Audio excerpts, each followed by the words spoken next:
Hello, today on my channel you will hear an amazing story about life. I hope you enjoy this story. This one struck me to the core. Honestly, I still can't forget it. Enjoy watching.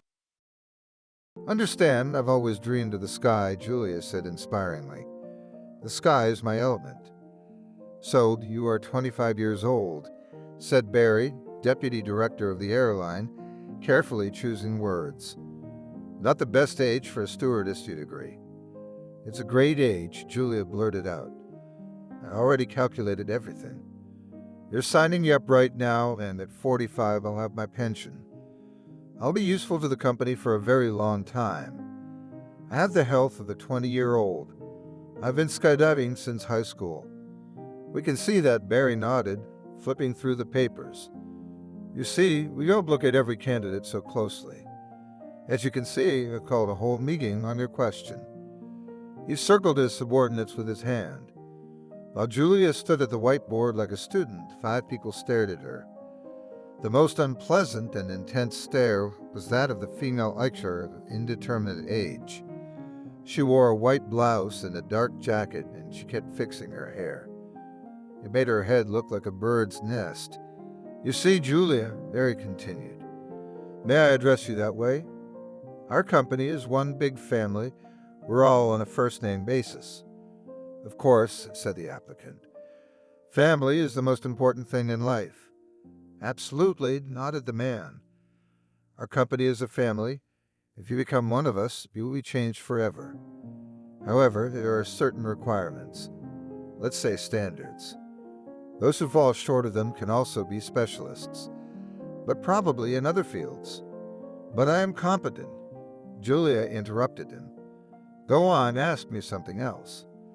Barry wiped the sweat from his forehead.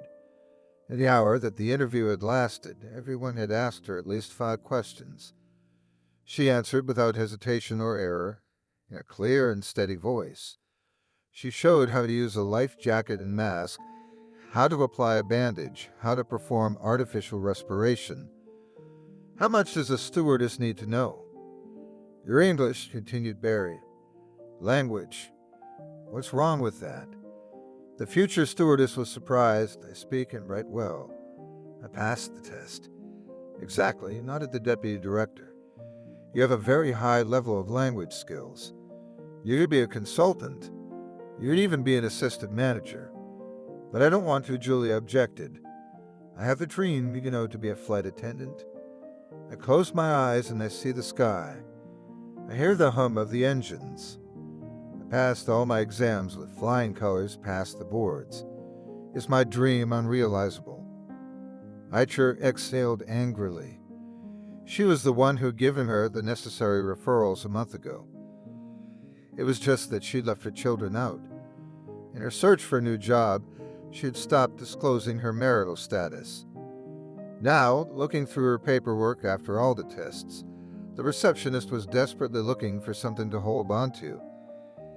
Yes, you passed all the tests brilliantly. You are in good health, exhaled the deputy director.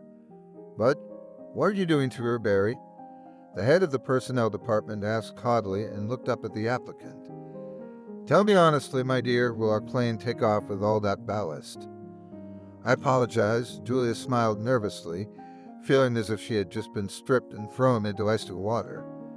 I'm in great shape, look for yourself. Looking at the figure of the future stewardess, it was impossible to believe that she had already become a mother 3 times. Friends said that it was all due to genetics. Julia thought that the slim figure on one half is associated with constant physical activity around children, on the other half with poverty. She denied herself everything, even foods that could make her gain weight. I'm not talking about your figure, honey, said the woman with the disgusting hair. It's about your children. What's wrong with them? Julia wondered. They're nice, adorable babies. Besides, I wasn't going to take them on any voyages. There was laughter. Everyone smiled except the Eicher. She kept glaring at the applicant. The woman with the disgusting hair paused, flipped through the papers, and pulled out the birth certificates. There are 3 of them. The head of the personnel department blurted out. Not one, not two, but three. And you've only just turned 25. You can have that many more, can't you? Julia was embarrassed. And why did everyone reproach her with children? First, her ex-husband, who had taken an active part in the growth of the family and then fled the battlefield. Then the parents, who were morally hard to accept the rejected daughter back. And then there are teachers, educators, doctors, officials. My children are my wealth, Julia replied, furtively wiping away a tear. Besides, I'm not planning any new ones, so I won't go on maternity leave. The men smiled again. Barry took copies of the birth certificates from the receptionist and looked at them carefully. The other man winked furtively at the applicant and moved forward a little. I like her, he said. My name is Paul, Julia, and I'm a public relations specialist. You're so perky. You're so good at taking a punch. And you don't lose your temper when you're getting criticized. I think that's the best thing about flying. Let's not forget that passengers are big kids, and our heroine has 3 of them. Yes, but, exhaled Barry, gesturing for Paul to interrupt. What other opinions do you have? I think we've got all the information, so we should move on to the discussion. Shall I go out? The candidate asked timidly. Barry shook his head in the negative and pointed to a chair. The staff began to confer, but Julia could only pick out a few words from the general hard worker, cat, yoke, divorcee with a trailer. The girl was ready to cry, but she dreamed of the sky, and no one would dare call her lazy. When Jack was 2 years old, she put him in kindergarten and went to work, became a clerk at the clinic. A mother of many children has no time for nonsense. Therefore, she was able to quickly organize her work and become an indispensable specialist. She liked everything, that she was appreciated, loved, and respected, congratulated on all holidays. But the salary, it was enough only for the most necessary things, and that if you buy it, promotions and sales. Julia closed her eyes and saw herself in 25 years. An old woman with a bloated figure, always sitting on herself. No money for a beautician, no money for the gym, no money for traveling. No, she can't do that. She has to change her life. Airline health insurance for the whole family, company gym, travel allowance. It's a dream come true. You know what? Julia blurted out as she watched the discussion. My future family. If you say no, I'll lose faith. Faith in people, you know. I know that Strut Flight is a real family.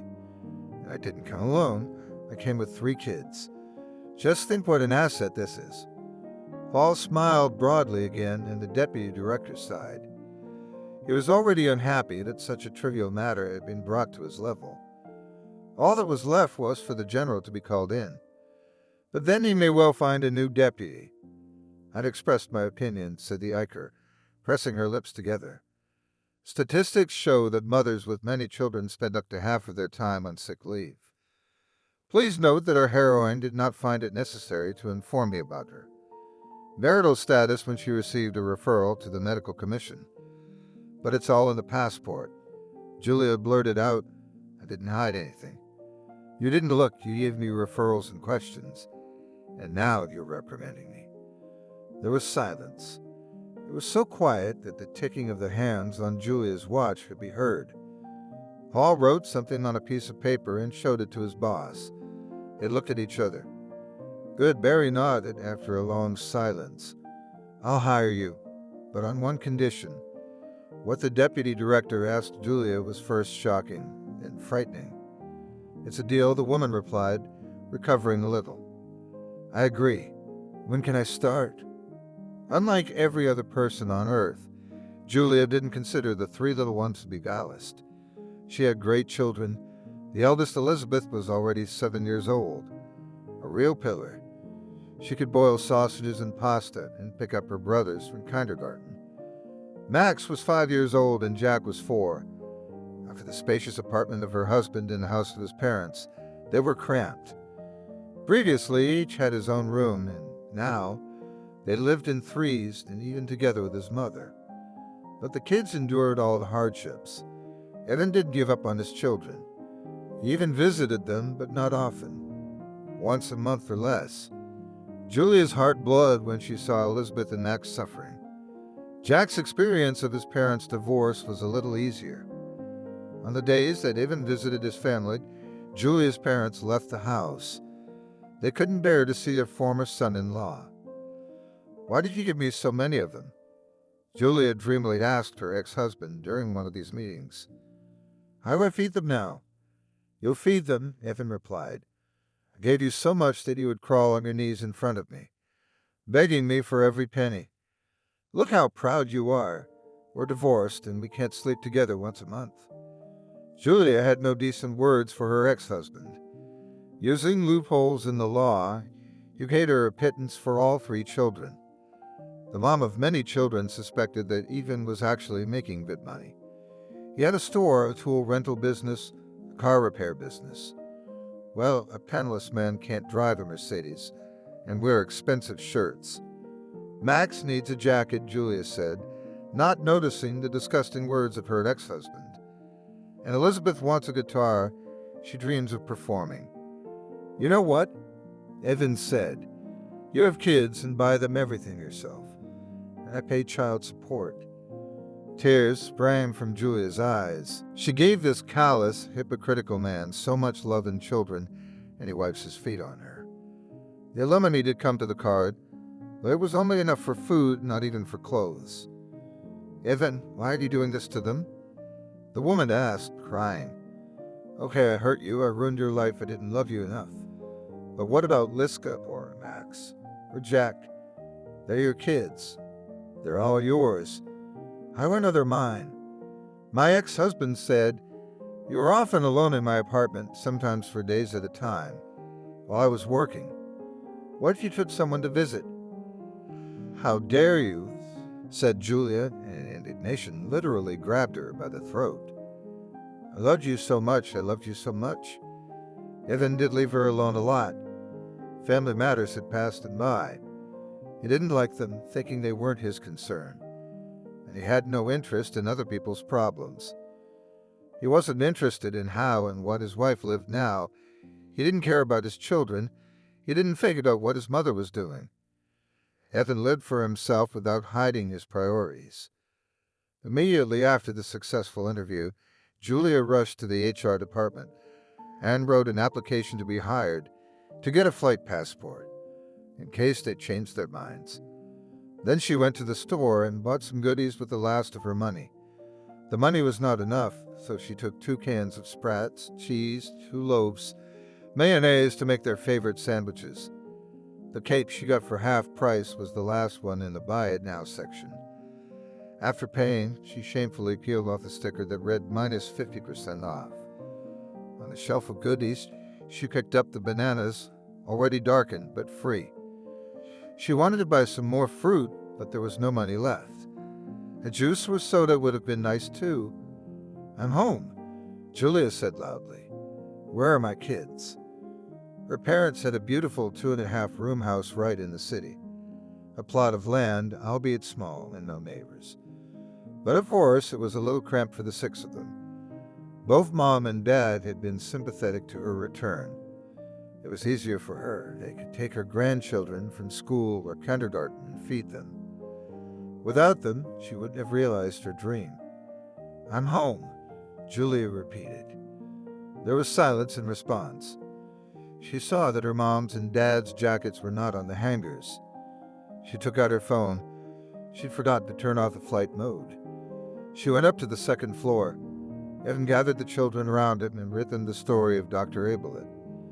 He was not very good at it, and some of the phrases he twisted. He laughed, satisfied with the silly joke. He had brought 3 hamburgers with him, which the children were now eating. Julia thought that with his income he could afford something more substantial, a couple of kilos of pork, pasta, fruit. But most importantly, toys, because the children had so few of them. "There's our mom," Evan announced. "Look, she brought a cake." He came over and unceremoniously inspected her bags. He put Sprats, loaf, mayonnaise on the table. Unhappily, he read the composition of the cake and scratched his finger in the place where there was a sticker minus 50%. "And this is what you feed our children?" he asked reproachfully. "Expired and indigo canned food." "It's a holiday," Julia replied. She had long since gotten used to ignoring her husband's barbs. "Do you want to celebrate together?" "No, thanks," Eden said. "I could hardly find time to visit my babies. I've got things to do, you know." "Come help in the kitchen," the woman said. "A word. You're so bossy." The ex-husband shouted, "You're a country bumpkin. You've never worked a day in your life. What are you teaching my children? I'm the head of the family here, and you will listen to me." Julia put the shopping back in her bag and walked out the door. Tears rolled down her cheeks. Evan preferred not to remember the reasons why she hadn't worked for so many years. He'd sworn to her, convinced her he loved her. And then he'd given her 3 children, one after the other. And then he'd thrown them out on the street. In the kitchen, she looked in the refrigerator. She had to make dinner for the whole family. She got on the pasta water and started making sandwiches. She cut the loaf into neat slices and toasted it a little in a frying pan with butter so it tasted better. Cooking calmed her down. Even with pasta and cheap ketchup, if you make pasta that tasted so good. "When I make some money, I'll hire a psychologist," she thought, "and get my degree.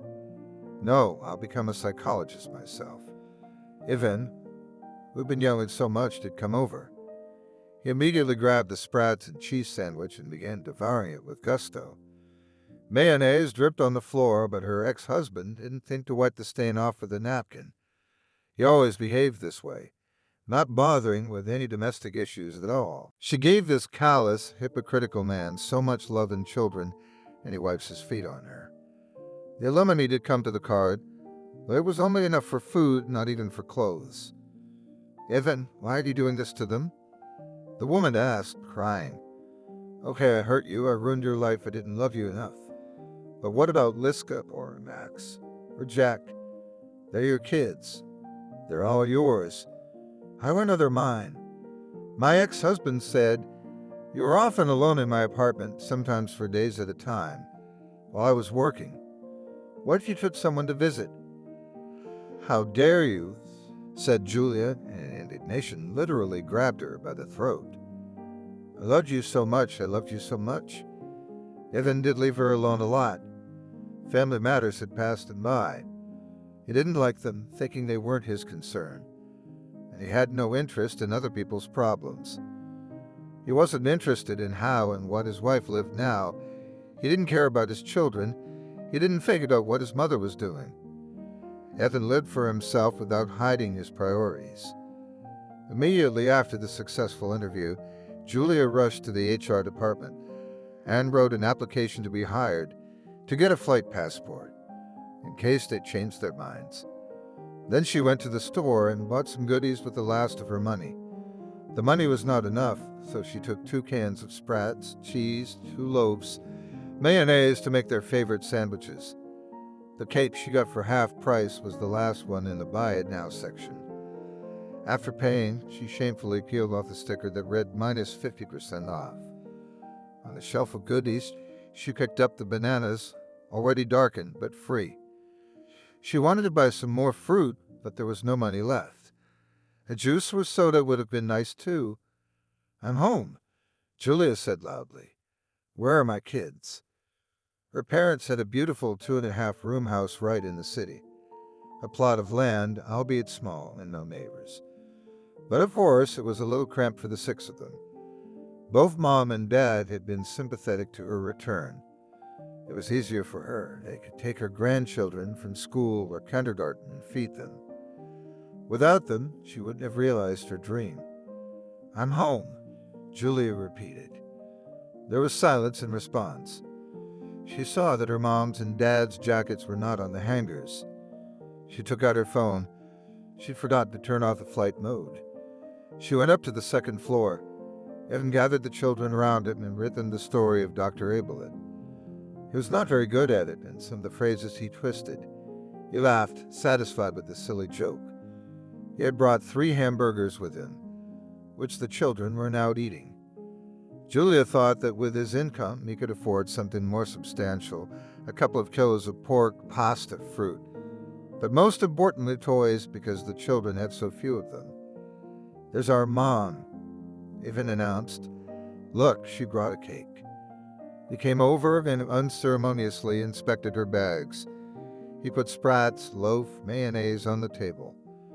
Unhappily, he read the composition of the cake and scratched his finger in the place where there was a sticker -50%. "And this is what you feed our children?" he asked reproachfully.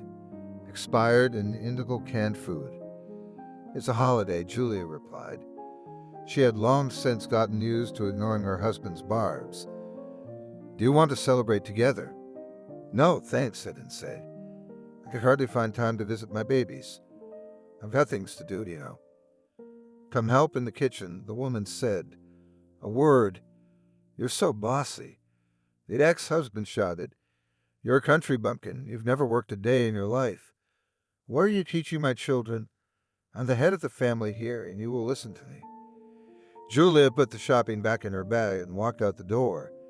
Tears rolled down her cheeks.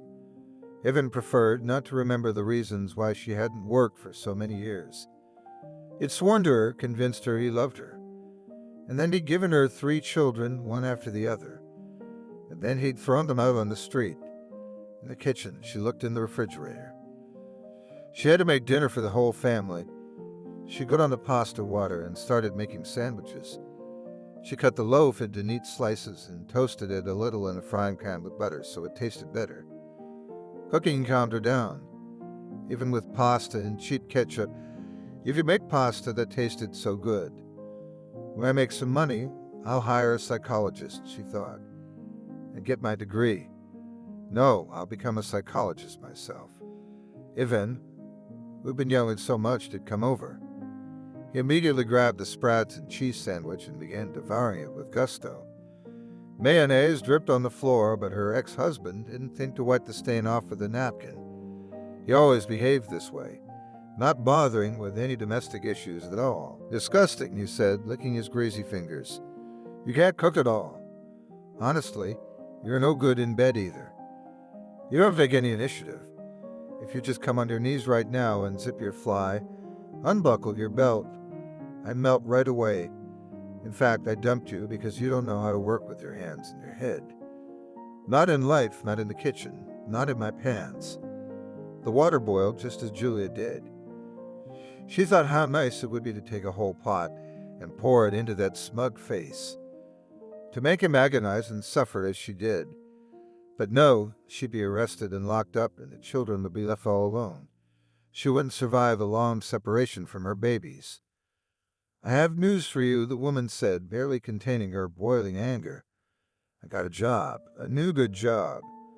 You may have to pick up the kids from daycare and school yourself." "What? Are you going to work 12 hours for a penny again?" Ivan asked haughtily. "Why don't you crawl on your knees to me? I give you everything. But not for nothing, you understand?" "No," said the lady of the house. "I'm a flight attendant now, and I'll be flying planes abroad." "Wow," replied the ex-husband sarcastically. "And how is it that you were allowed to such a responsible job with such a huge trailer? Such ballast, the airplane just won't take off. And even if it did, you'd get all mixed up. You'll start putting out fires with vodka or cognac. Everyone knows that mothers with many children are the most worthless women in the world. And their kids are always messed up." "That's not all the news," Julia exhaled. "I'm going to make some money and hire a lawyer. He'll be—" Hearing his ex-wife's plans, Ivan's face twisted with anger. He jumped up from his chair, his hand raised, but he didn't hit Julia. "I'll never set foot in this house again," he said. "You can forget about all the money from now on. Oh, and you can take the kids too, you understand." And he walked out, slamming the door loudly, so hard that the horseshoe, lovingly hung by Daddy for good luck, collapsed to the floor. She was to take her first flight 24 hours after the interview. Strut Flight valued responsible workers who were ready to act here and now. The day after the interview, Julia went to the HR department. She needed to provide a certificate to the kindergarten school, so that her kids would be given an after-school program in the future without a waiting list. At first, she was afraid that Mom and Dad would judge her choice, but they were enthusiastic about the new profession, even though during the flights they now had to pick up the children and watch them. The parents returned 30 minutes after Evan left, slamming the door loudly. He came unannounced, Mom said. It's hard for us to sit in the same room with him. But the kids love it. Dad was surprised. Well, what can you do, native blood? I have news, Julia smiled. First of all, I've been hired. The day after tomorrow, I'm going on a voyage. They'll pay me a raise. We'll finally be able to buy new furniture. That's great, Mom said. A tear of joy ran down her cheek. Second, I finally talked to my hubby, Julia continued. I told her that I will divide the property. A lawyer, of course, is expensive, but I'm sure it's necessary. I'm so proud of you. Mom said with delight, You're so brave. And beautiful, Dad added. You'll find yourself a new man. You're clinging to that Ivan. He's a tyrant. I say another 5-letter word. It starts with M and ends with K. Now, when Julia arrived at HR, she felt absolutely confident. From now on, no woman would dare accuse her of being a divorcee with a trailer. She was now a stewardess, a flight attendant, a conqueror of the sky. Fortunately, the head of the department was not present.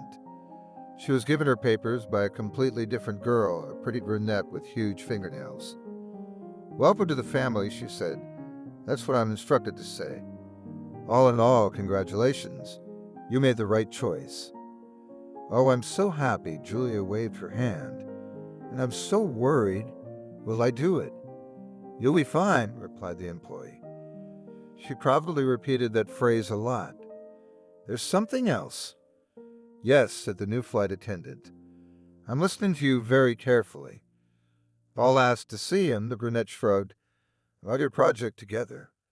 So it wasn't a joke? Julia wondered. I thought they were messing with me. Honey, we're serious here, no jokes, the brunette said. People of Barry and Paul's caliber don't throw words around. Well, not unless it's April Fool's Day. So I have to go. The mother of many children asked. The human resources lady nodded. The entire airline occupied a very small building of 5 floors. All departments had switched to telecommuting, and working from home was encouraged by management. But the public relations officer had his own office. Thank you, nodded the mother of many children. She wanted to know if the man was really happy about her appointment, or if he was just following instructions. Sweet Julia, smiled Paul. I want to apologize on behalf of everyone who bullied you during the interview. Don't think that finding a flight attendant requires such extensive meetings.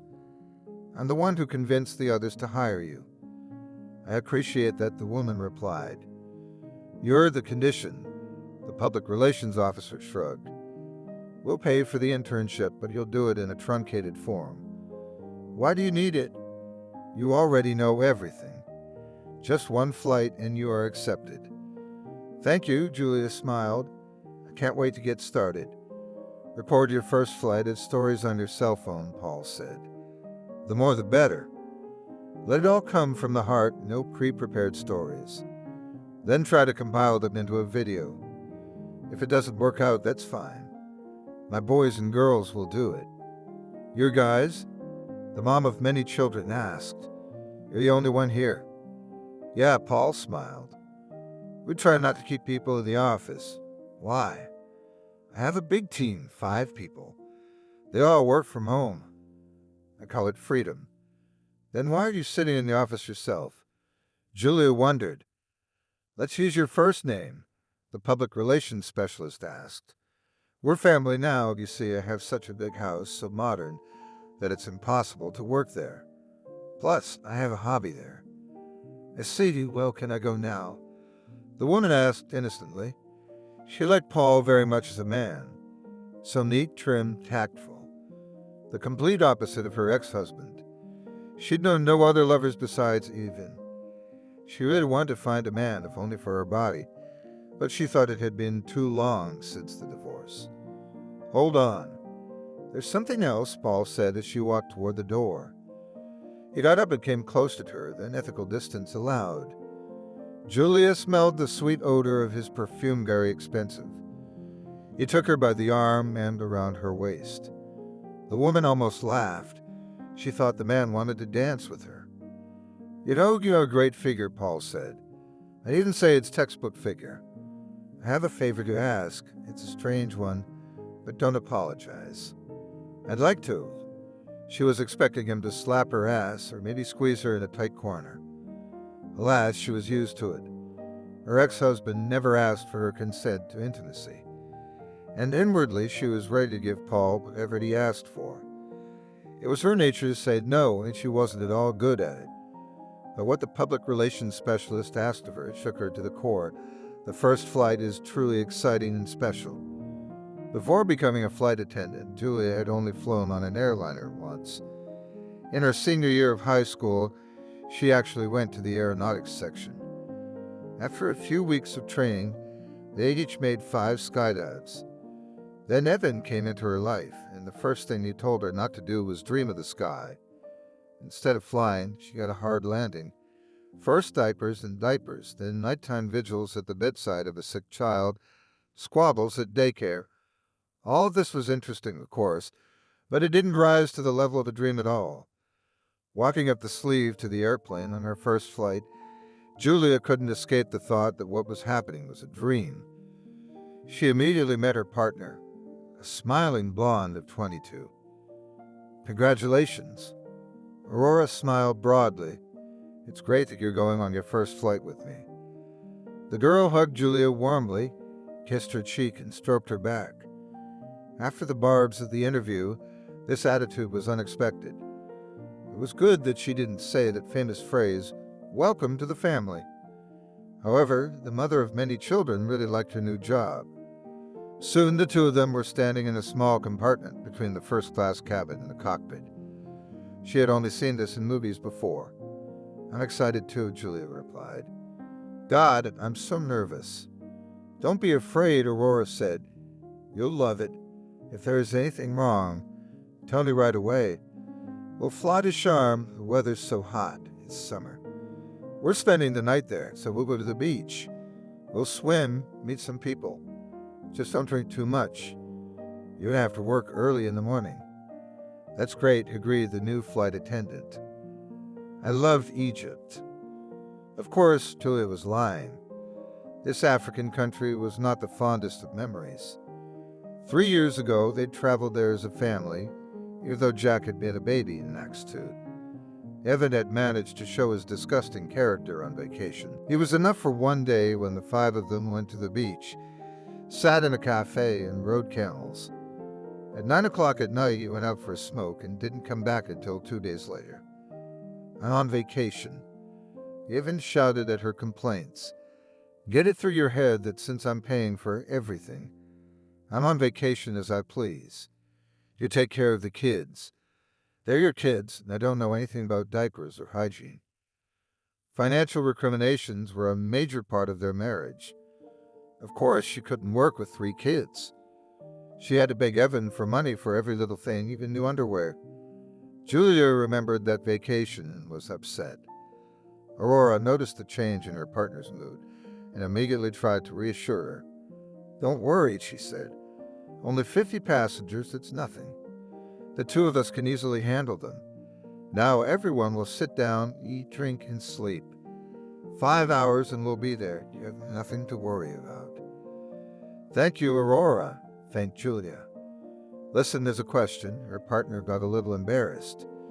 Is it true that you're going to make a movie about us? Yes, nodded the mother of many children. Only Paul said it would be a little secret, and that I should keep it under wraps. Or was it a little secret? Yeah, I see, said Aurora sarcastically. So the whole crew knows about your little secret. That's strange, Julia wondered. Yet I talked about it in person. Tête-à-tête. And Barry was the one who set the task. It was Selena, explained her partner. The one who hired you. She told me that Shenka did something stupid. To make a movie like this and hire a mother with many children. She was very critical of him. Jenka, Julia kept wondering, that's Barry, the deputy general? Yes, Aurora nodded. I'll never get used to it, sighed the mother of many children. It's all so simple. Barry Paul, no middle names, no last names. Paul's an interesting man, by the way, but he's a little strange. What do you mean? Aurora asked, and her eyes lit up. He offered me something. Julia hesitated, but I wouldn't want too many people to know about it. Oh, I have a grave, blurted out her partner. What did he harass you? What do you mean harassed you? I wouldn't call it harassment, Julia said grimly. It's just that he... Someone pulled back the curtain imperiously, and two brawny men entered the small carriage space. Even if they weren't wearing uniforms or holding caps, it was immediately obvious that they were pilots. There was a powerful energy emanating from them, in front of which Julia immediately retreated and wanted to surrender. Look at that, Mickey. What a charming guide we have. Yes, Anthony, replied the other man. She's a class act. The two of them examined Julia so carefully that the new stewardess felt like a Slavic slave being led to market by a descendant of an Asiatic nation. Maybe that was their custom here. Julia tried to figure out how old Mickey and Anthony were. 40 at least. Okay, guys, don't hurt my girlfriend, Aurora said with a smile. She's mine now. Oh, we'd love to hurt you both, exclaimed Mickey. But we're married men, and that's a commitment. All right, let's get to work. It's a short flight. You won't even get tired. Well, we'll get to know each other better when we land, won't we? The pilots have gone into the cockpit. Security was high. You needed a special key to get in. But even that wasn't enough. The system had to recognize the crew member's face. After the navigator greeted them dryly, her partner continued her questioning. So what did he offer you? Aurora whispered. What did he ask you to do? Julia couldn't even remember what it was about. Oh, yes, they'd been discussing Paul. It made her a very strange proposal. But could she be surprised at that? He asked. Julia stretched out. Look, I can't say it out loud. I can't make it sound so ridiculous. Come on, say it. I demanded that you tell me. We've been friends for 10 minutes and you're already testing my nerves. Okay, Julia waved her hand. But if you tell anyone, it's the end of the friendship. He asked me to pose for him. Like a model. He's going to paint me in his mansion. Romantic, Aurora smiled. What's the big deal? Naked, the mother of many children added and blushed deeply. What do you mean naked? Asked her partner. Naked wants to pee on you? Strange, Paul had never been seen doing that before.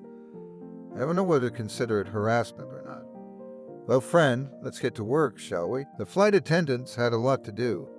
Not only greeting passengers, helping them to their seats, safely arranging their carry-on luggage, but also to check the expiration date of food and drinks, life jackets, make coffee for the captain, calm nervous passengers. We had to run in heels so Julia's feet were sore from unaccustomed. While waiting for the journey to start, a briefing was held. Soon the loudspeaker announced takeoff. The passengers buckled up and the flight attendants were able to take their seats as well. The plane smoothly taxied onto the runway and began to accelerate. As the landing gear lifted off the ground, Julia's heart sank. At last, she was free and independent. Of course, she would have liked to fly to Paris or London, but Sharm el-Sheikh was a good place to start. She pulled her phone out of her pocket and started recording clips. So, dear video diary, Julia said, I really don't want to do it, never dreamed of being a blogger, but duty. To get a job, I have to make a great video. Or at least the material for it. My movie will be shown on social networks and a Telegram channel, maybe on TV. Julia sighed. She needed to speak her mind. It was hard at first, but then the words flowed easily. Julia made several videos at once so that she could choose the best one. After all, her future depended on quality. If only she knew what would happen to her on this flight. and that her movie would indeed be watched and rewatched, but for a completely different purpose. 5 minutes into the flight, Julia had gotten so comfortable that she no longer considered her flight to be her first. Passengers had questions every minute, and she had to run back and forth. Aurora walked down one aisle and tried to do more work, but it soon became obvious that there was enough work for 2 people. Then she heard a voice she knew all too well. It was a first-class passenger who was outraged. He was shouting so loudly that he was overpowering the roar of the engines. Aurora hurried to calm him down. Julia lurked and watched them from a distance. "Hey, where's my whiskey, huh?" the man shouted. "Excuse me, you can order drinks after the command to unbuckle," replied her partner. "I'm sitting in first class. What are you doing?" He was indignant. "Come on, pour. Pour immediately." "Yes." A woman's voice joined him. "It's all paid for.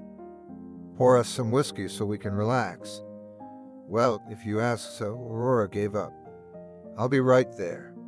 She went to the back room and poured 2 glasses of whiskey at the very bottom, added ice to it, rolled the drinks on a cart and set them down in front of the discerning customers. "Is that whiskey?" The man was indignant, emptying his glass in one gulp. "You bore worse than my first wife. Bring the whole bottle over here." "I apologize," Aurora said with a smile. "I'd already broken the rules. We don't serve whiskey by the bottle, only by the glass, 25 milliliters." "Then fill it up to the brim with your milliliters," the passenger demanded and slammed his fist into the armrest. The partner sighed again and went into the kitchen. Julia turned around, and just in time. There were at least 3 passengers waiting for her attention. The flight attendant immediately rushed over to them. Finally, the altitude was reached and the coveted signal to unbuckle belts sounded. Soon the passengers would have to be fed. In the meantime, drinks must be served. The cart was in the kitchen to do this, and it was necessary to pass the first-class passengers. Covering her face with her hand, Julia rushed into the kitchen. There she arranged juices and sodas, regular and mineral water, plastic glasses. She sighed. She was lucky to be on the same board as this difficult passenger. Her partner came into the kitchen. She smiled at Julia and instantly filled her cart. "That's professionalism." "Listen, Aurora," Julia whispered. "I wouldn't want to serve that rude guy. You know, the one who demanded whiskey from you." "It's nothing." The blonde waved her hand. "There's one on every flight." "He didn't ask that much, did he?" "No, I can't go to first class," Julia insisted. "Why not?" her partner asked in surprise. "My husband is there," Julia explained. "Already ex-husband." Aurora thought for a moment. She looked at her watch and it was time to serve drinks. "Did you guys have a rough breakup?" she asked. "Yes," replied her partner. "He left me with 3 kids. Literally threw me out on the street." "That's an amazing story," Aurora exhaled. "We'll discuss it tonight when we're done working." "My treat, okay." Her partner pushed the cart in front of her like a cover team. Julia followed. She glanced at her ex-husband, but he was looking the other way. And his mistress, motherfucker. Face stretched out like a flounder. Teeth sticking out big nose.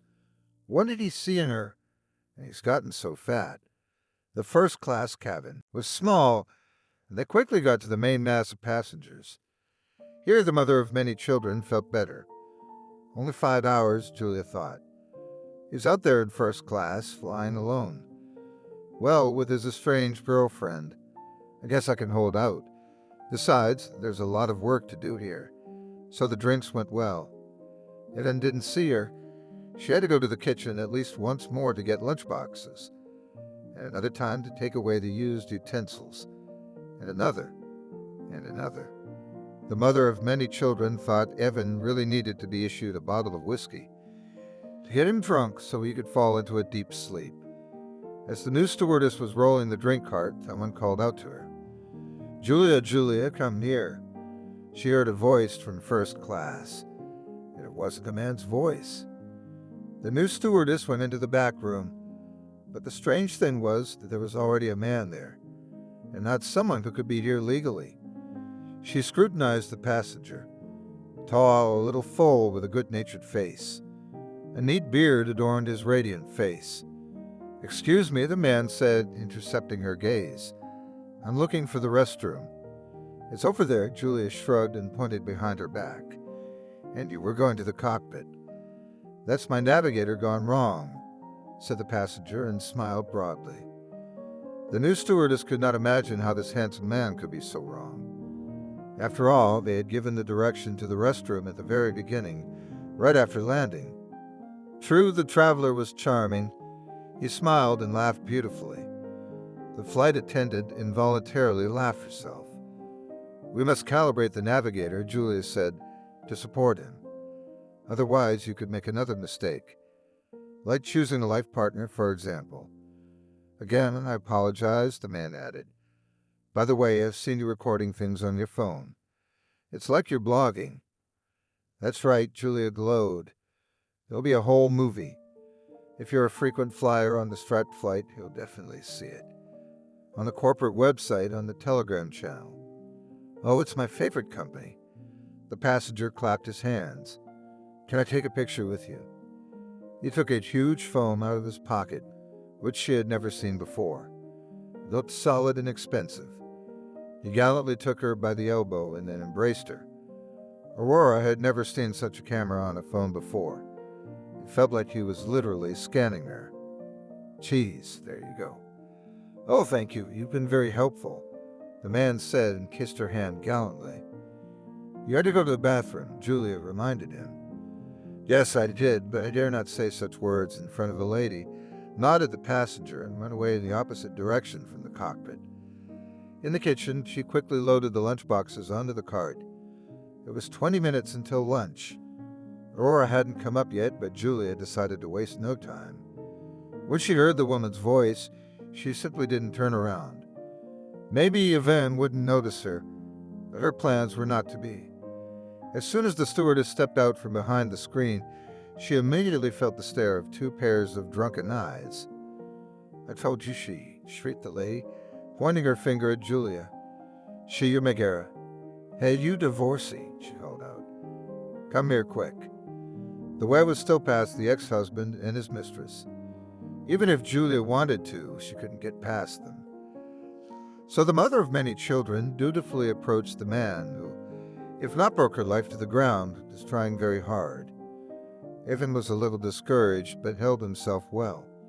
"Oh, mother of my children," he said. "By the way, did I tell you I got married again?" "Here, meet her." But he had no time to say the name, because he was immediately interrupted by his companion. She was dressed strangely, a black skirt covered with some shining leaves, a yellow vest, a silk scarf. Her hands and fingers were covered with jewelry. I think she'd seen this face on social media before. Right, Evan's mistress. And now she's his lawfully wedded wife. She looked really good in the retouched photos, though. Much better than she looked in real life. "We got married, and now we're going on a cruise. First Egypt, then Israel, then South Africa. Then it told me so many things about you," the woman said. "What a disgusting and untalented mother you are. And how you only know one role-playing game in bed. Linenists and logs.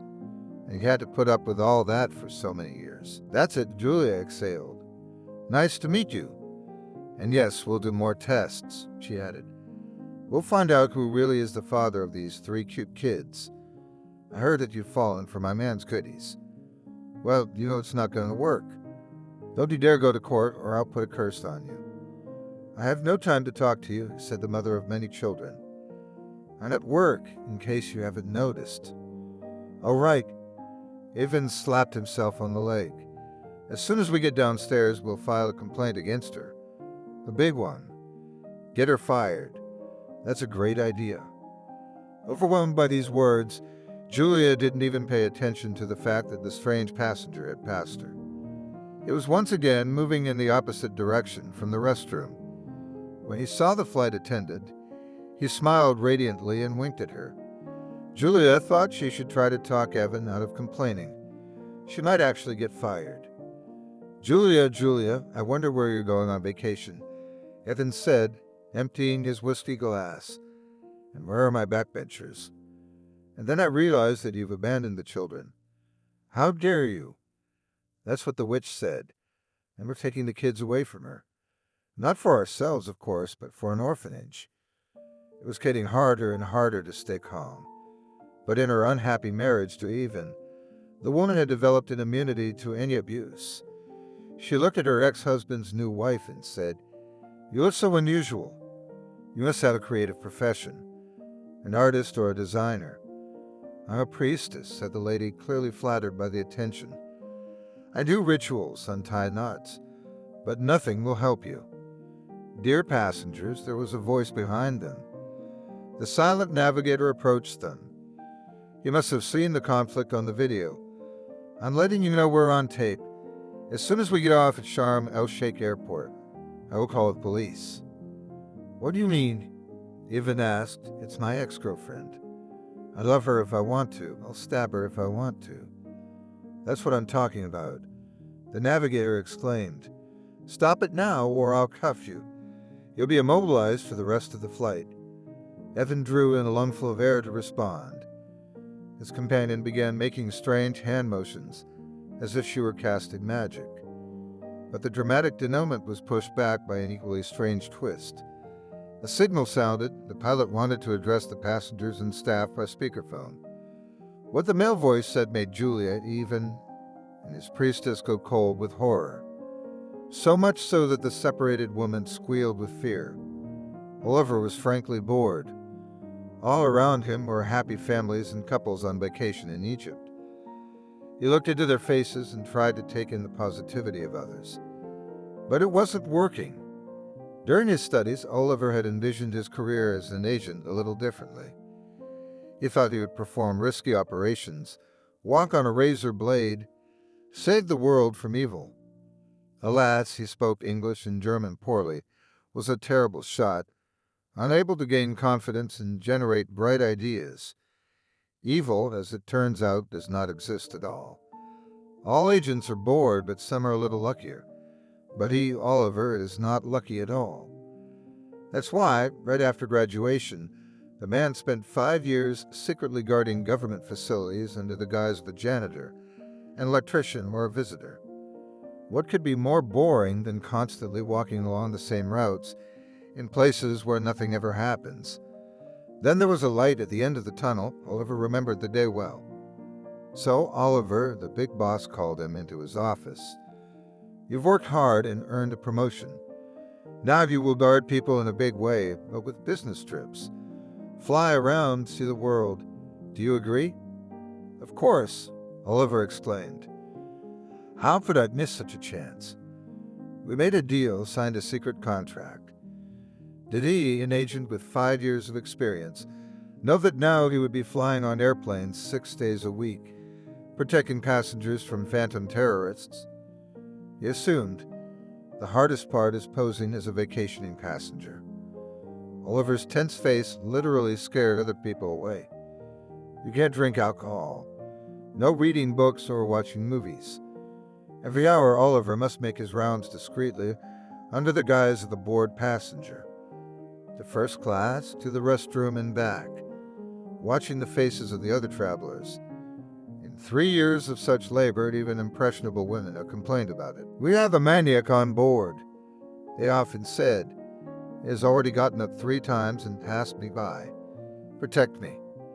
The only thing worse than this boredom is, "Ladies and gentlemen," a handsome man's voice came over the speakerphone, "please remain calm. Our plane has been hijacked. Once again, for those in the tank, the plane has been hijacked. Both pilots are bound and in the cockpit. I've tranquilized each of them. I'm the only one with the antidote. Autopilot reprogrammed, transporter disabled. We're taking a different route, but you need to stay calm. I have an aide on board, and if I get hurt, he'll blow up the whole ship. Don't act like heroes, and then everyone will survive." There was silence. A wave of terror ran through the airplane. The agent pulled out his cell phone to send a distress signal. The terrorist must have thoughtfully disconnected the connection. Checked the gun. It was still there. According to the instructions, the ammunition was supposed to be stored separately, and now it was in his carry-on bag. Slowly, trying not to attract attention, the agent got up and took out the ammunition, put it in his pocket. Then he sat back down and realized he couldn't move. For a few minutes, Oliver did breathing exercises to deal with the excitement, and hoped that it was all a hoax, and that in reality the plane hadn't been hijacked. But as time went on, it was like he was stuck in his seat, and prayed he'd come back from the flight alive. The navigator, Aurora Julia, her ex-husband, and his lady looked at each other in bewilderment. Each of them had heard the message, but all of them equally thought such a thing impossible. The boorish man was the first to speak. "Is this a joke?" Ivan asked, looking at his ex-wife. "A joke? I don't know," she whispered. "I'll ask the senior officer."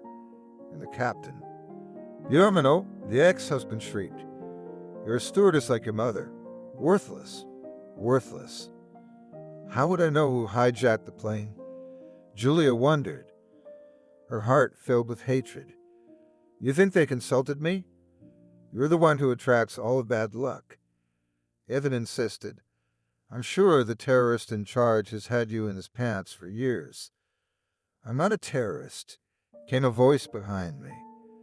Julia turned around. A man was approaching them from the side of the cabin, the same passenger in whom it was impossible to suspect a criminal. He was smiling radiantly, his face even more pleased than it had been 10 minutes ago. He was smiling radiantly, his face even happier than it had been 10 minutes ago. "I beg your pardon," Julia said. "I overheard your conversation and explained. Please call me Frank. I'm the one who hijacked the plane. Of course, there's room for emotion in every case, but you shouldn't call me a terrorist. It's unseemly." "Oh, it's you?" Evan said defiantly, rising. The whiskey had already gotten to his head. "You're the one who ruined my wedding cruise. First her, then you. I'll have you right now." "Sit down, Evan, sit down," Julia said. The hot tourist companion also grabbed his arm. "What women you have," Frank smiled and lifted the hem of his jacket. A pistol was holstered at chest level. Juliet had never seen a gun in person before, but she thought it was gigantic. "If it weren't for them, I'd have put an extra hole in your brainless head by now." Evan turned pale and immediately collapsed in his chair. The horror of what was happening began to dawn on him. His lips turned blue and his tongue began to slur. I mean, the man whispered. "Are you real? You that captured us all?" Of course, Frank nodded. The first part of the operation went brilliantly, like a textbook. We'll see what happens next. But that doesn't give you the right to call me a terrorist, mind you. I'll forgive you for the first time. But if you ever call me a bad word again, or just look at me sideways, I'll never let you down." Ivan was silent. He looked at his companion and then at his ex-wife, as if searching for support. Though the situation was threatening, Julia felt a kind of satisfaction. So that was how it was. There were always bigger fish to fry. "So," said Frank, turning to the young guide, "I liked you right away, and so I'm going to ask you for your help." Julia stretched out. "I need to consult with the older woman." "There she is. Aurora, why don't you speak?" But it was as if the older woman had lost her tongue. She looked from her partner to Frank and back again. Then she took the priestess's whiskey glass and emptied it. "Oh, it's nothing." The invader waved his hand. "I don't think she'll mind. You see, she's a little stressed. Doctors would say it's counterproductive to drink alcohol in a situation like this. But I'm not a doctor. So, dear Julia, we'll work with you. By the way, I've come up with a nice nickname for you, number one. How does that sound?" "Lovely," whispered the stewardess. "Number one, because you're the best." "I can see that right away," Frank explained. "Now you need to take the 2 large baskets over there, Put them on your beautiful cart and walk through the cabin collecting the phones. And also inform every passenger that standing up is forbidden. Punishment. Well, tell them they won't like the punishment. Why collect the phones? Julia wondered. No need for questions, dear. Take away all cell phones, tablets, and other gadgets, said the criminal. Let's start right now. Here, this nice couple of first-class travelers will put their handsets. That's it, yes. Tell the others not to worry. We'll bring them back when our trip is over. I'll be waiting there, Frank waved toward the service section of the plane between the cockpit and the first-class cabin. Pushing the cart in front of her, Julia felt disgusted. Her whole life was flying before her eyes. Her first flight, and immediately such a nightmare. Could it be a dream?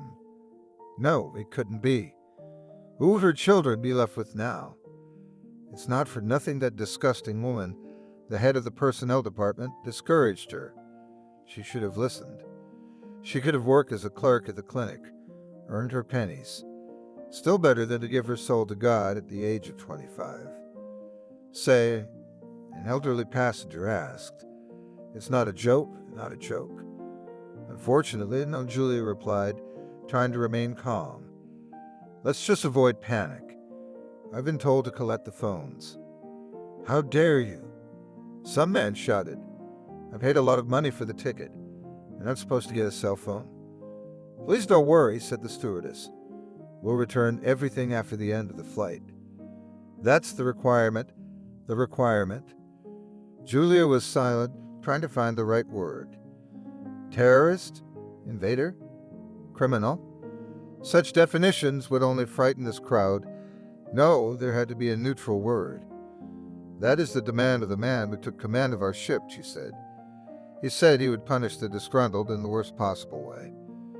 The man who had been yelling at her a moment ago suddenly calmed down. He held out his cell phone. At some point, the baskets became heavy with machinery.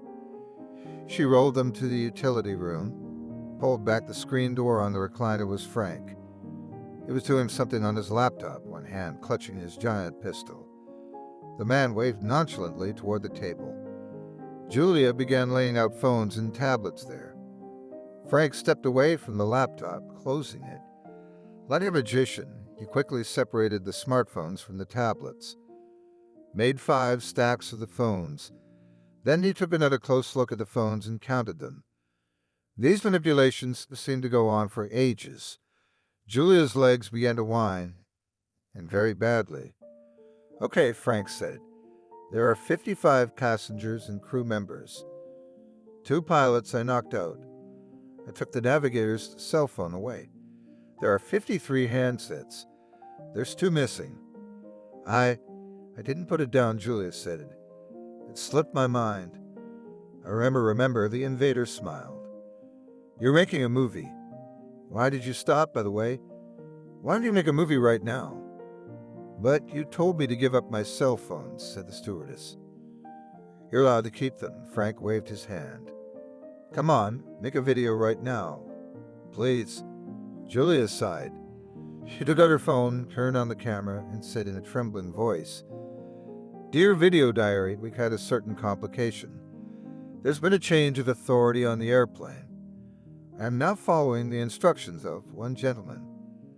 Frank, shouted the full brunette. My name is Frank. Number 1, go on. Now, said Julia, we are now collecting cell phones from passengers and crew members. One of them didn't listen to me. Yes, Frank put in. I wonder who didn't hand over the phone. That person will have to pay for his stubbornness. Julia remembered another episode of her failed marriage. It was getting close to divorce. She didn't know anything specific about the mistress yet, but she had a hunch. Evan began to spend nights at home infrequently, not every day, and on those nights he demanded intimacy, though Julia was disgusted by his touch, his breath, his appearance. Where's my money? Evan shrieked Saturday morning, running into their bedroom with his wallet. I'm $50,000 missing. I have no idea, Julia replied.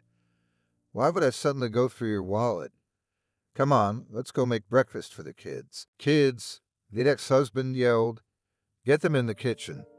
We're going to explain to them that it's wrong to take other people's stuff. Evan, the woman said, please calm down. You're scaring me. I'm scaring you? Evan was boiling.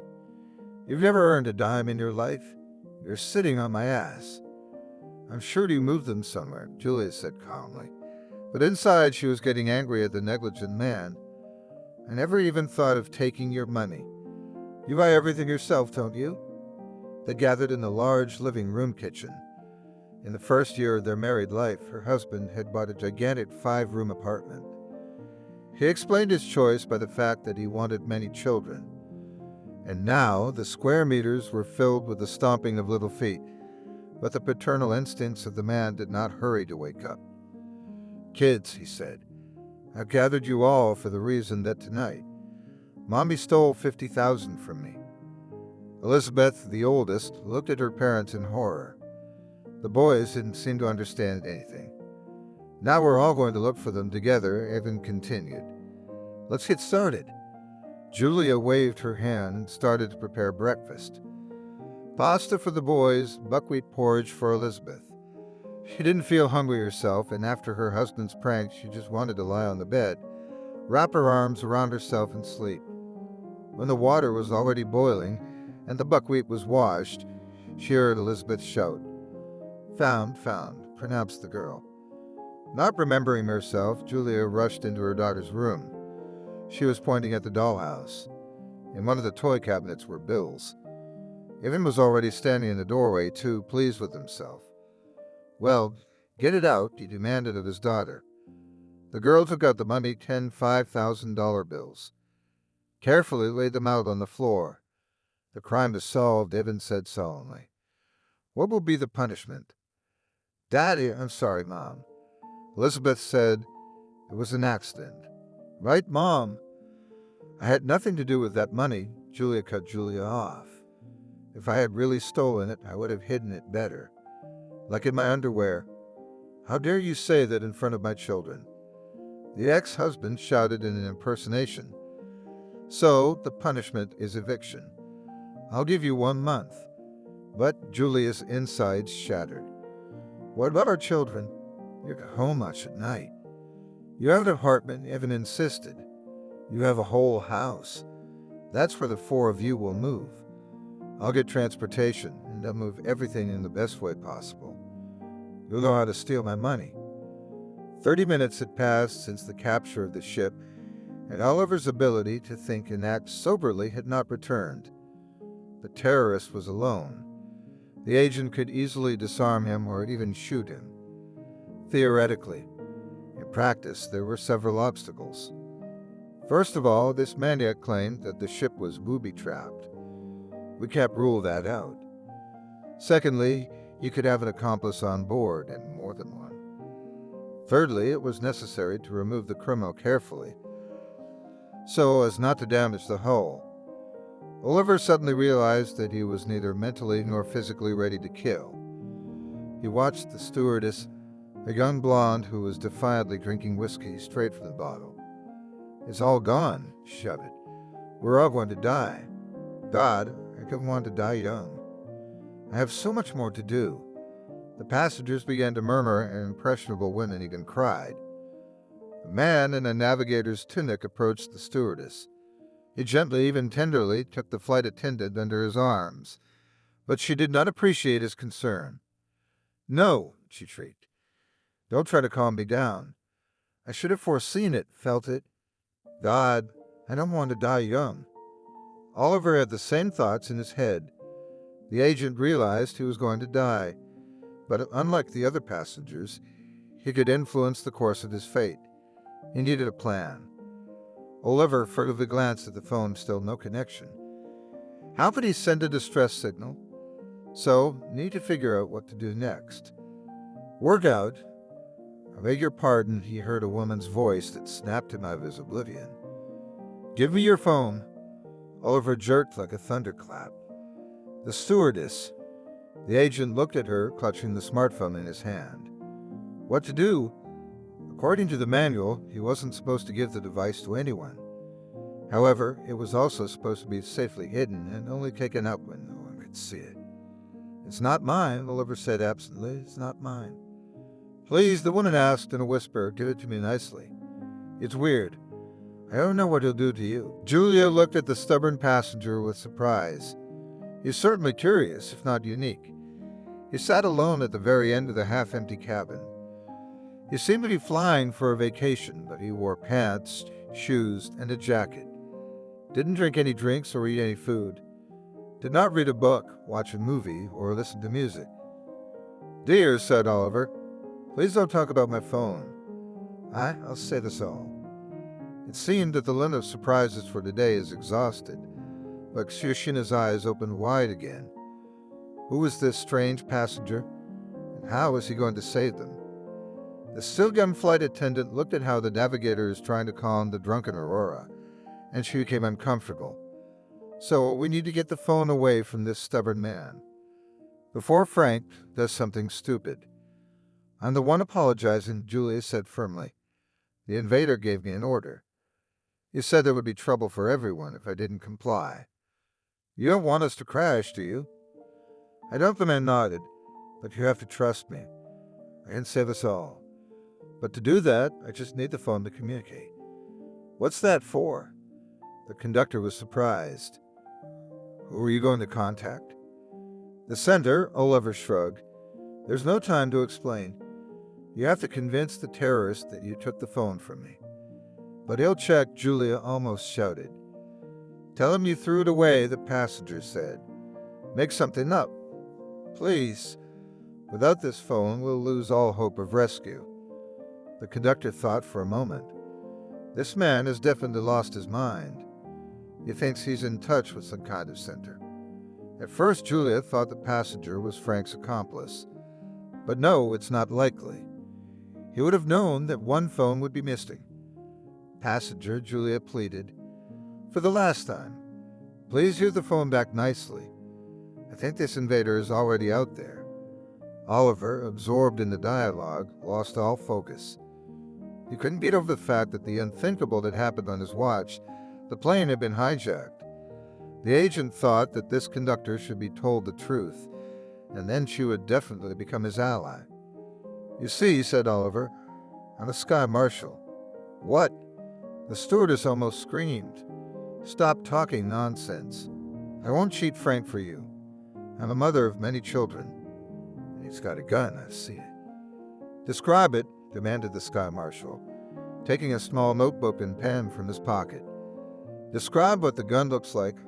I'll mark it." Julia was literally speechless with indignation. What is it with these men? Have they lost the ability to think? One leaves her with 3 kids and flies off on vacation with his mistress. Another asks her to pose nude for him. The third hijacks an airplane. And the fourth asks to describe a gun. "Stop this at once," the conductor demanded. "I will go to the kidnapper of the ship right now and tell him everything." "Don't you dare," whispered Oliver angrily. "I'm in command here, and I order you to describe the weapons to me. And see yourself naturally, so that no one suspects anything." Then the conductor saw something strange. The same terrorist was sneaking down the second aisle, crouching low to the floor. He did it so naturally that the passengers did not even pay attention to him. The mother of many children thought that the madman should be warned. I was confused. The words stuck in her throat.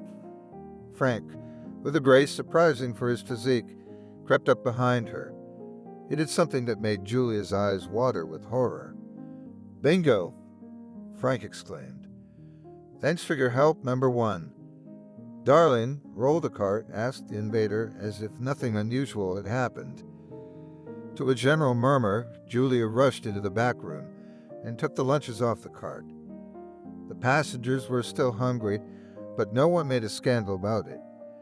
The conductor rolled the empty cart back to the last row of seats. "Good girl," Frank complimented her. You killed him," Julia whispered. Tears sprang from her eyes. The horror of what had happened into her slowly, like intoxication. "What makes you think that?" The airplane hijacker asked picturesquely. He put the air marshal's body on the floor, pulled back his jacket, and pulled out a pistol. The guard's eyes grew even wider. Tucking the weapon behind his belt, the terrorist lifted the lid of the luggage compartment, rummaged through some things, and took out a clip of ammunition. Put it in his pocket. Spare, why aren't you talking, number one? Frank asked, smiling at the stewardess. I'm trying to find out why you think I killed that cop. I saw you stab him with a knife, whispered Julia. Everybody saw you. Some woman shouted from her seat. A live man stabbed in the back. Frank paid no attention to this cry of despair. He looked at his chief hostage, who was forced to obey his orders, extracted a belt from the pants of the defeated marshal, and bound his hands in a cunning manner. He tested the strength and clucked his tongue in satisfaction. If I killed him, then why am I tying him up, he asked.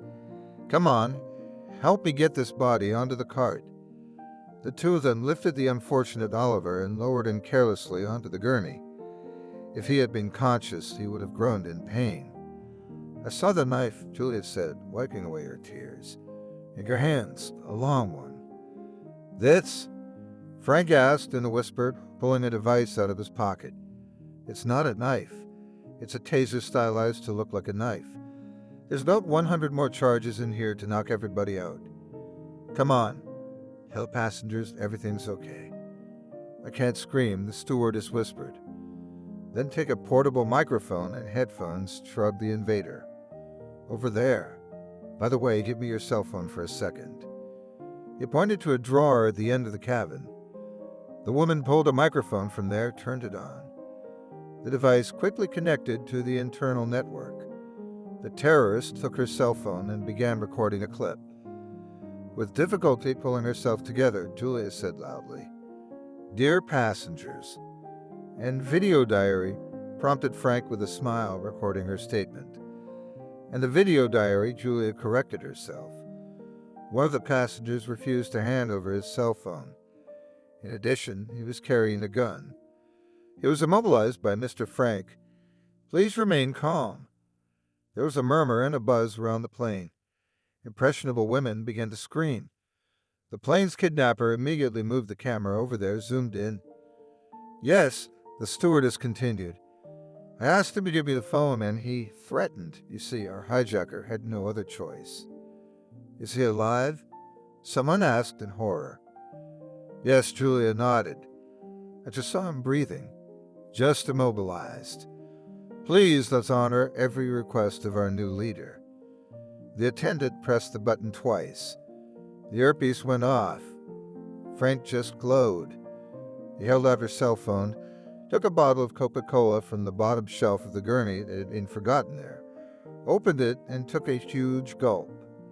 What a beautiful drinker he was. He should be advertising drinks. Roll, the criminal ordered, pointing at the cart. I'll walk behind and give you moral support. This air marshal was really heavy. The strain and stress made the conductor all sweaty. Frank walked behind, holding a bottle of Coke in his left hand and his huge pistol in his right. The man's actions did not match his affable appearance. He was nodding to the passengers and making excuses for having to immobilize one of them. Can you believe it? He said. I wanted to shoot. Well, I can't shoot. It's nothing, don't worry. Hello. It's all right. Yes, we'll be there soon. We'll be there soon. Enjoy your trip, yeah. That ride to the end of the cabin seemed endless to Julia. Twice Oliver's leg fell sideways and she had to correct him, so he didn't bang against the seats and the wall. The third time, she let it go. It didn't feel anything. Keep rolling, number one, Frank ordered when they reached the back room. All right, now stand back. The conductor was literally sweating from the exertion. She became short of breath and took a few seconds to regain consciousness. The fear of death had dulled somewhat, and now she believed that this crazy adventure could end well, and that she would return to her babies safe and sound. How did you get into the cabin? Julia asked, catching her breath. I have a card. Frank showed him and actually took it out of his pocket. Then he took out his huge cell phone, unlocked the screen, swiped the card across the lock, and put the smartphone in front of his face. The diode lit up green. He was indeed able to enter the cabin. Before the door closed, Julia saw the two pilots. They were sitting in their seats, turned around to face each other. The head of each of them had fallen on his chest.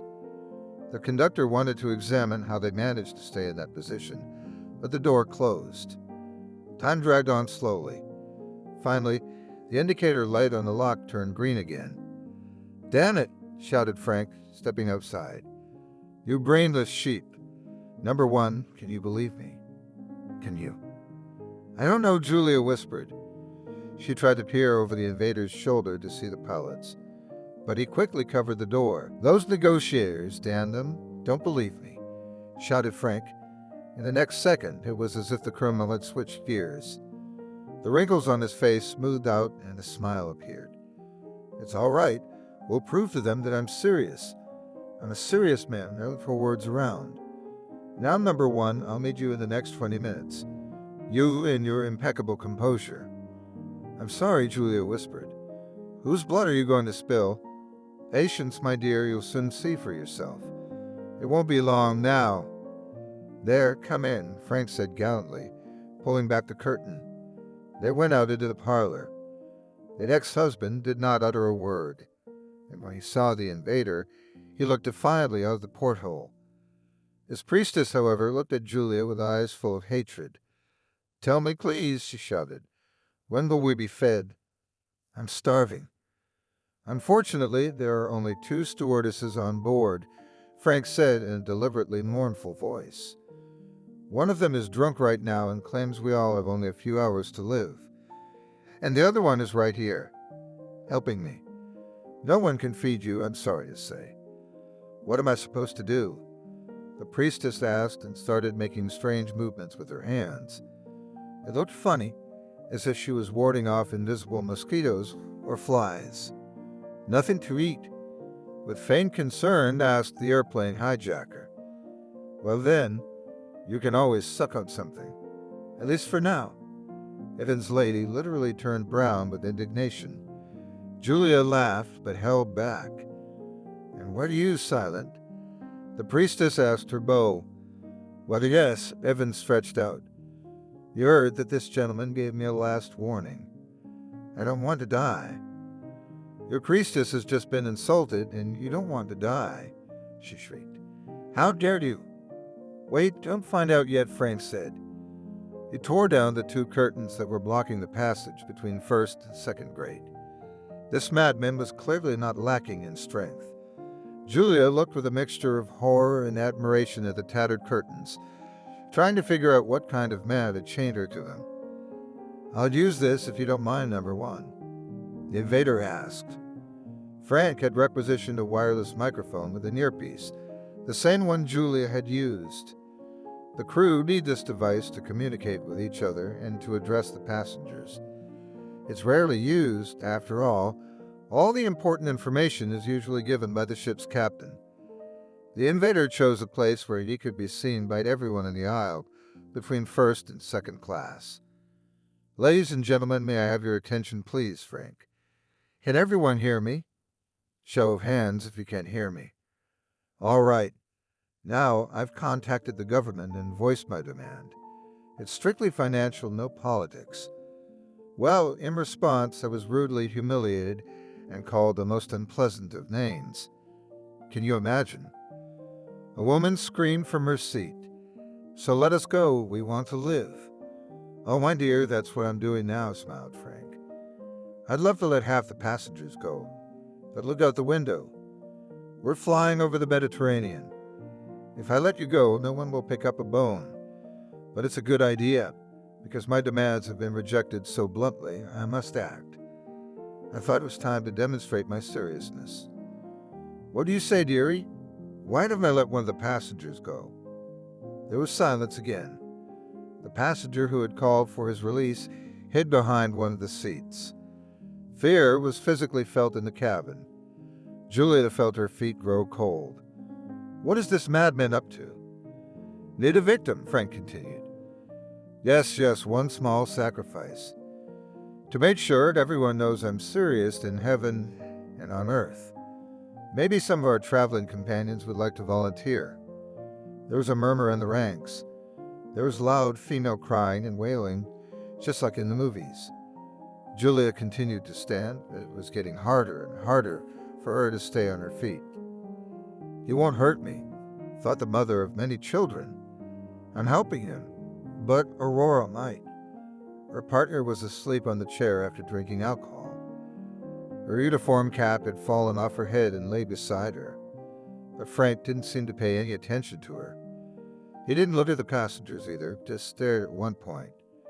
So as not to stir up social hatred, the invader continued. "I have decided to select the person who is the least to be pitied. We have only 2 travelers in first class. Since I don't hurt women as a matter of principle, that leaves only him. That's the rude one." Frank gestured at Julia's ex-husband. In the moment, she felt both gloating and satisfaction. Well, now he's going to get it for all the wrongs he's done. Karma. But after a second, she shook the thought away. He's the father of her children, her ex-husband. They lived together for so many years. He may not have been perfect, but sometimes he tried. Yes, he'd caused her a lot of pain and hurt, but he didn't deserve to die like this. "Don't you dare," Ian shouted. "I'm a father of many children. You'll leave my little blood children without a piece of bread." "And where are the children?" Frank asked with a smile, pulling out his gun. They're at home," Ethan answered, swallowing nervously. "What? A family vacation?" The invader clarified again. Leslie pointing the barrel at the priestess. She slumped into the chair and covered her face with her hands. "You left your children with your mother-in-law, and now you're on vacation." Ethan blurted. He glanced at Julia every now and then, as if assessing whether he should lie. Ethan was not a stupid man, but rather insolent, greedy, and angry. Even in this situation, he thought there was a way out. Deceive him, beg him, offer him another passenger. But as he pondered feverishly, "I have nothing to do with this male dog and his brood," the priestess said fearfully. "I consider my marriage to this man a mistake. Mercury in retrograde must have sent me the wrong sign that day. Do with him as you see fit. Just leave me out of it." The invader gave me another charming smile and a thumbs up, like he was praising a woman for her cowardice. Well, Frank spoke into the microphone. "The victim has been found. If anyone objects, tell me now. Just give me an argument." And the answer was. Oliver came to his senses. At first, he thought the plane was going down into the abyss. Then he realized he was just dizzy, and the cart he was lying on had forgotten to lock its wheels. It rolled back and forth, back and forth, back and forth. The whole body was aching terribly. Although consciousness returned to the air marshal, his arms and legs refused to obey him. But there was a calmness, a silent realization that everything would end safely. Oliver began to try to regain control of his limbs. He moved his fingers first, slowly, gradually, then his hands. Here's the first problem. Arms bent behind his back and bound, then the feet. That's good. He tried to get up, but he didn't have the strength. So he just twisted out of the cart and collapsed to the floor. Face bumped into the carpeting. That's it. Oliver whispered, trying to get to his knees. On the 3rd or 4th try, he succeeded. The strongest non-lethal weapon must have been used against him. But he was lucky. His excellent health had made the attack less powerful than the attacker had hoped. How long had he been out? The cockpit clock was counting down the flight time. 2 hours and 31 minutes, so he was only out for an hour. So what's next? Oliver sat down on the floor and tried to run his hands under him. He couldn't get his hands under him. They were tied too high. Then he began to feel the knots. The air marshal looked down and realized that the bored invader had requisitioned his belt. This accessory only looked expensive. In reality, it was cheap leather and therefore stretched, but with difficulty. Oliver began pulling his arms to the sides, lifting his hands up and down. After a few minutes, the belt gave way, and he managed to free himself. Victory. Excellent, the agent said. Even better than I could have expected. He wanted to rush to the door, but all that he could do was walk. It could be locked from the inside so that no one would open it. Staggering, he did it. Now what? Sound the alarm, Oliver thought. Turn on the transporter. No, this isn't the time. We need to lay low. He realized that he didn't have to show the whole crew and that pompous fat man his capabilities right now. It would be enough to bring one of the pilots to his senses, and for them to land the plane quickly and carefully. They can sometimes do that without any authorization or warning. Both pilots were in their seats. The hands of each of them were tied to the handles. Their bodies were fastened to the backrests with long straps. Oliver had seen the men several times before. Those must have been aware of his status, but never even said hello. Hello, men, Oliver said, surprised at his own voice. It was dry, dead. He must not have come to his senses yet. The pilots showed no signs of life. Both one and the other had yellow skin on their faces. With fear bordering on despair, the air marshal put his finger on the pilot's neck. If he doesn't have a pulse, they're dead. No one can land the plane. It's only in the movies that even a stewardess can handle such a difficult task. Oliver tensed up, trying to see if the pilot had a pulse or not. Come with me, if you don't mind, Frank said to Julia, and we get up and walk too. Where are we going? Yvonne asked dully. To the tail of the plane, said the invader. There's a small compartment there. Come on, don't make me kill you right here in front of this wonderful audience. People are on vacation. They don't deserve such a spectacle. Yeah, some woman shouted. They don't deserve it. Kill him where no one can hear or see him, please. But you don't judge, the terrorist winked. The woman remained silent, the very case when it meant unconditional consent. The strange procession went to the tail. Julia walked in front, followed by her ex-husband and then Frank. Here the mother of many children did not even enter. Behind was the baggage compartment, but there was no way out of the cabin. The flight attendant had no business in such places, so she had no idea of their existence. Together they entered a room. It was cooler than the cabin, and the hum of the engines was louder. Adam wrapped his arms around himself and began to shiver. Unlock it, the invader nonchalantly pointed to a hatch in the floor. Julia began to dig into her memory. Yes, she had studied something like that while studying for the exam. An emergency exit. Did it really exist? She thought it was nothing more than a prank. I can't, the girl said. I don't have the authority. Nonsense, Frank waved his hand. One of the crew has a special key. Look in your vest pocket. Julia slipped her hand in and was surprised to find an object she hadn't even realized was in her uniform. A small key. She took it out and inserted it into some sort of keyhole. There was no need to turn it, though. There was a click. The handle appeared on the surface of the hatch. The flight attendant looked at it thoughtfully. Love, you're going to do this? Yvonne asked in a pained tone. I'm the father of your children. So do you two know each other? Frank asked with a smile. Or are you just improvising? We know each other, Julia sighed. He left me, with those same 3 blood babies he was talking about. Don't say that, please, Evan said. I didn't leave him. I left him temporarily. But I'll come back, I swear. I'll come back and I'll take care of the kids. And you, I'll take you to the movies, okay? Shut up, said the conductor. You'd better buy Max a new jacket and Elizabeth some boots. I pay alimony, the hostage shouted. My books are clean. You're supposed to be the one buying it for them. I don't know what to spend the money on. Maybe on yourself or on your men. I have to be sure you know. All you had to do was ask me. I was kidding about the kneeling. I'm sure you've long since forgiven that nice little prank about stealing the money, haven't you? Okay, I put the key in. Now what? The stewardess asked. I can't listen to this whining anymore. Frank smiled and raised the palm of his left hand.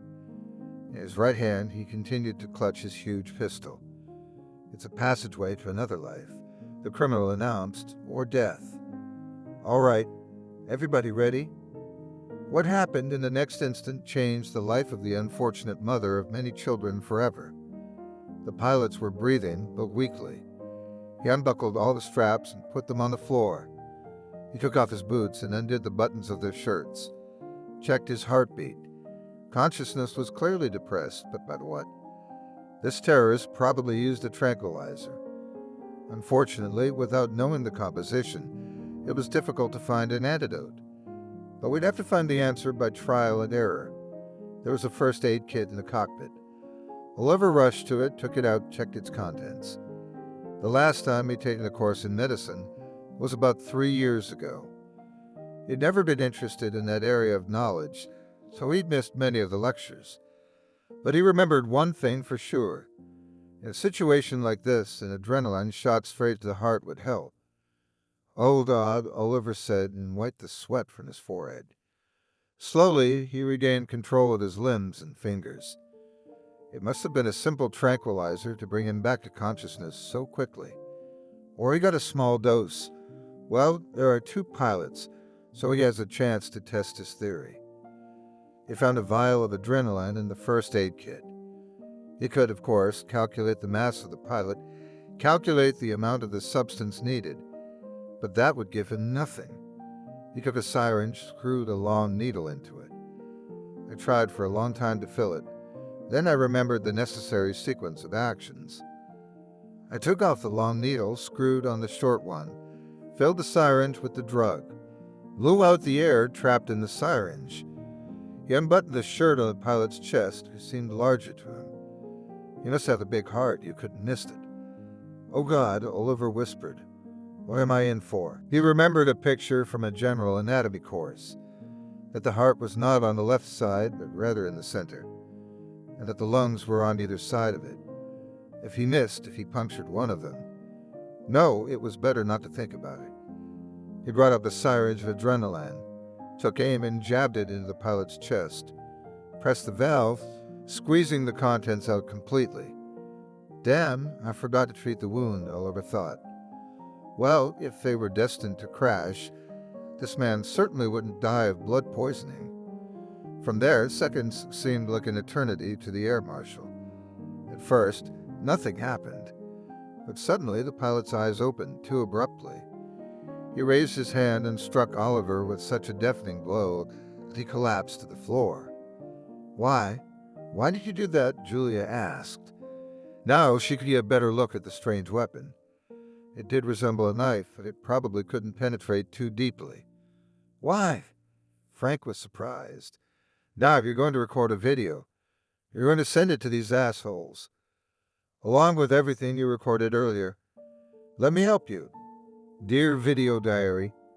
"No," said the stewardess. "I can't do this anymore." "You said to everyone," the invader announced, gently laying Evan's body on the floor. "So let more people know about it, and as soon as possible." "Did you kill him?" Julia asked with horror. "Did you have to?" Frank smiled. "Just put him into a deep sleep. But if you want, I can increase the dose, and then—" "No, no, please," the mother of many children exclaimed. "No, you don't have to. I'll do whatever you say." She took her cell phone out of her pocket. The battery was running low. However, if she didn't have long to live, it wouldn't make any difference. "Dear video diary," she said in a trembling voice. "Today is my first day of work. I happened to meet my ex-husband on board. He left me with 3 wonderful children. He traded me for some priestess. Next thing I know, we're hijacked. Frank says his demands weren't taken seriously, and that he's ready to go all the way. 2 minutes ago, he killed my ex-husband because he was being rude to the negotiators. Please understand that he's not kidding." She moved the camera to Evan's body. From the outside, it really could have looked like he was dead. "Please, the diary," shouted Julia. "I don't want my first day of work to be my last. I want to go home." She stopped the recording and held the phone out to her tormentor. He was smiling as wide as if he wanted her to fix her makeup, using his white teeth instead of a mirror. "Brilliant. Amazing," shouted Frank. It's just a celebration." "Glad you enjoyed it," the stewardess said wryly. "I love fooling people." "Oh, it's nothing, number one," he said. "They're ready. Aren't you cold?" Julia imagined her ex-husband lying in that cold, noisy room for the rest of the flight, and she felt sorry for him. You should be grateful to her, though, if it hadn't been for her. "Excuse me," Frank beckoned to Julia. "Come here." The mom of many children approached the invader. Yeah, said the stewardess. "I'm starving," smiled Frank. "What's on the menu today?" "Are you kidding me?" Julia said. "You gotta be kidding me." "I'm not some kind of madman or terrorist," smiled the invader. "I just need money." Suddenly Frank's face became concerned. He looked at the stewardess and said, "Can't you feel it? Damn it, are we changing direction?" and rushed out the door, leaving her alone with her ex-husband. Who would have thought that the fate of the passengers and crew members were in the hands of two high-ranking men? $50 million, the gray-haired man in an expensive jacket slammed the table. "That's a fortune." "We have to think about ratings," objected the second, who looked young. "It's only $50 million. What if no one gets hurt?" "What do you mean, no one?" The first one questioned. "One passenger died. At least one. I think the money should be transferred. And trace it." "Oh," whispered the old politician. "How callous I've become. I think about these dollars, not about mothers, not about children." "How many children are there?" "5, answered the young one. 5 young citizens of our country." "Okay," the gray-haired man in the jacket waved his hand. "Translate. Just tell him that if he cheats us, no, don't tell him. Just translate, that's all." 10 minutes later, the door to the room that Julia hadn't even realized was there opened again. An invader ran in, and he was terrified. "Help, well," he demanded. The conductress obeyed for some reason. She ran up and pushed the door closed. Frank immediately turned the lock knob. "Not enough time," he shouted. "There's a riot on our airship. Can you believe they tried to beat me up? That's bad news, but it's good news." Frank rushed to the wall, pulled 2 backpacks out of the closet, one of which he intended to put on himself. "So," said the invader, "what we have. $50 million transferred to my account. The algorithm immediately transferred them to crypto, then offshore, and then distributed them to the accounts under my control. $42 million, but almost clean." "I still don't understand any of this," Julia whispered. "Tell me, or are you going to blow up the plane?" "Nonsense," Frank waved his hand. The pilots came to their senses. There was no tranquilizer. I gave them sleeping pills, 10 doses. This marshal came to his senses and untied their hands. Somehow they got in touch with the navigator and he started a mutiny.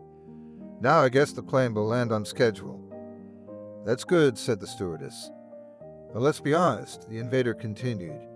"You'll never be the same again, and they'll hardly believe you." "Believed?" Julia asked. "What do you mean?" "That you're not my accomplice," Frank smiled. "You've been helping me throughout this operation. Collected cell phones, calmed the passengers. Distracted that brainless cop so I could stun him. Finally, you gave me your card so I could get into the cockpit. Shall we continue?" "No," the stewardess whispered. She realized that he had stolen the card. "But I was just doing my job." "You got a motive to help me," the invader continued. "Ex-husband. He's sleeping it off. You're not going to get away with it. Then come with me." He leaned over the hatch and opened it. There was a great rumble, and the plane rocked. Frank, standing at the edge of the abyss, took hold of his parachute bag. What happened in the next moment was forever imprinted on Julia's memory. Obedient to some unknown feeling, she accelerated and pushed him. Frank's face was contorted with fear. He staggered, took a step backward, and disappeared down the hatch. Julia struggled to lift the lid and shut it. Dear Video Diary, I just managed to disarm a terrorist. I didn't think it was that easy. Dear passengers, fly with Fred Flight. You will always be safe here. Thank you for watching this video to the end. Subscribe to the channel. Like it, write comments if you like the story, and see you on the channel.